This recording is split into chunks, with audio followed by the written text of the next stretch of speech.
सोचें, अगर कल आपने यहाँ से बाय किया होता तो इस वक्त ऑल टाइम हाई को हिट करने पर आप अपना प्रॉफिट गिन रहे होते और एक बहुत अच्छा मूव गेन कर चुके होते। लेकिन सवाल यह है कि क्या वाकई सोना 3500 से ऊपर टिक पाएगा, या ये सिर्फ एक फेक ब्रेकआउट है जो हमें एक नए पुल बैक की तरफ ले जाएगा।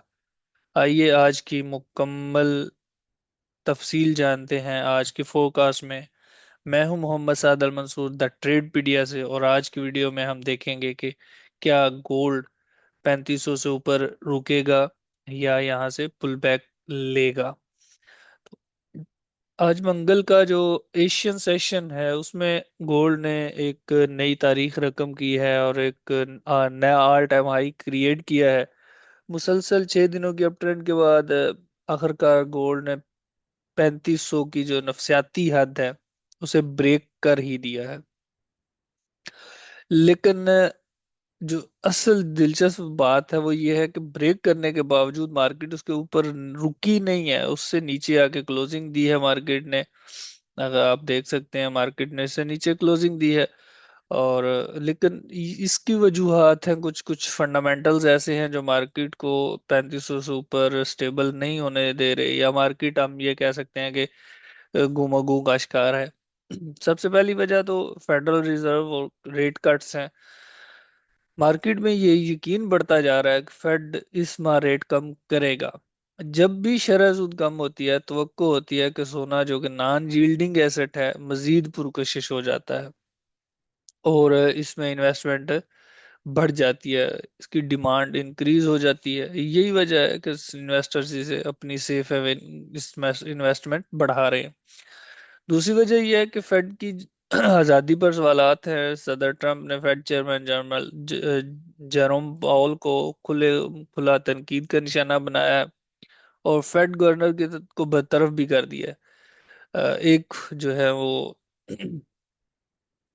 इससे मार्केट में ये खदशा पैदा हुआ है कि कहीं फेड की अपनी आज़ादी खो ना दे। जब तक इस तरह की गैर यकीनी सूरत हाल बढ़ती है तो डॉलर कमजोर होता है और गोल्ड स्ट्रांग होता है, ये भी हम जानते हैं। तीसरी जो बड़ी वजह है वो अमेरिकी टैरिफ्स के मामलात हैं। हाल ही में कोर्ट ने ट्रंप के रेसिप्रोकल टैरिफ्स को गैर कानूनी करार दिया है। अब ये केस सुप्रीम कोर्ट में जाएगा या नहीं, मार्केट के लिए एक नया रिस्क फैक्टर है। और जब रिस्क फैक्टर बढ़ता है तो हमेशा सर जो इन्वेस्टर है वो फिर गोल्ड की तरफ ही आता है।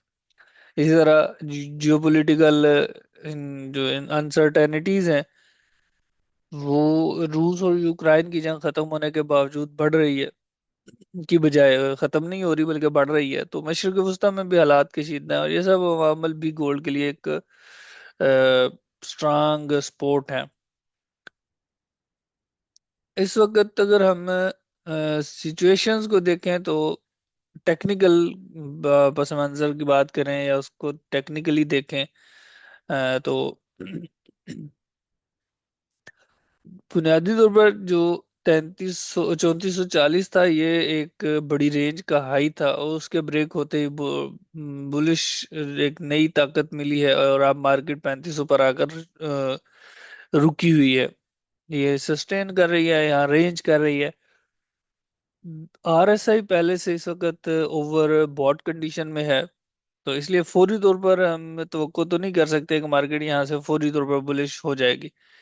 अ, अब जो सिनेरियो देखेंगे हम वो ये है कि मार्केट का एक तो ये एरिया हो सकता है जहां पर मार्केट रेंज करे। फौरी तौर पर सपोर्ट ये हो सकती है, लेकिन जो पहली मेजर सपोर्ट है या जिसे हम सपोर्ट के तौर पर कंसीडर कर सकते हैं, ये ब्रेक भी हो सकती है और इजीली ब्रेक हो सकती है। या फिर इसका सिचुएशन ये बन सकती है कि मार्केट यहाँ से इसको रीटेस्ट करे और ऊपर फिर रीटेस्टिंग के बाद नीचे इसको ब्रेक कर दे, और फिर जो सपोर्ट है वो 3475 पर हमें मिलेगी, और मार्केट जो है वो उम्मीद है यहाँ से बाय होगी। लेकिन अगर यहाँ पर प्रॉपर कोई सपोर्ट हमें नजर नहीं आती, नहीं मिलती और कंफर्मेशन नहीं मिलती, तो फिर जो एरिया स्ट्रांग आएगा वो 3440 का होगा। और यहाँ से फिर हम जो है वो तवक्को करेंगे कि मार्केट एक नई मूव अप ट्रेंड का स्टार्ट करे और एक नई मूव बाय की ले। लेकिन ये भी अगर लेवल टूटता है, चूंकि हम मार्केट में बैठे हैं और पॉसिबिलिटीज प्रोबेबिलिटीज कहीं पे भी किसी भी वक्त तब्दील हो जाती हैं, हो सकती हैं, तो फिर हमारे पास 3400 या 3410 का मेजर लेवल आ जाएगा।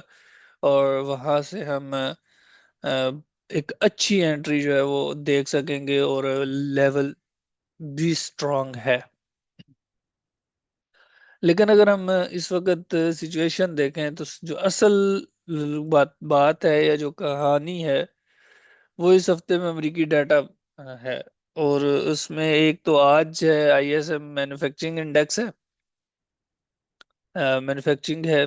और उसके बाद फिर बुध को जॉल्ट्स है, और जुमेरात को एडीपी है, और उसके बाद फिर नॉन फार्म पेरोल भी हैं जुमे को।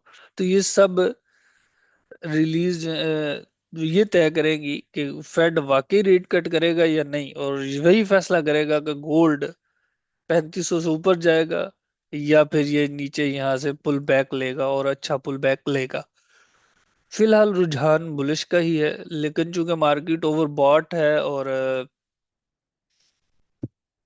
3500 पर एक अच्छी रेजिस्टेंस का सामना भी करना पड़ा है मार्केट को, जो हमें नजर भी आ रही है। इसलिए बेहतर यही है कि फिल वक्त बाइंग की बजाय पुल बैक या कंसोलिडेशन का इंतजार किया जाए, और उसके बाद फिर अपने किसी भी डिसीजन का डिसीजन लिया जाए। इंशाल्लाह मिलते हैं कल नई फोरकास्ट में।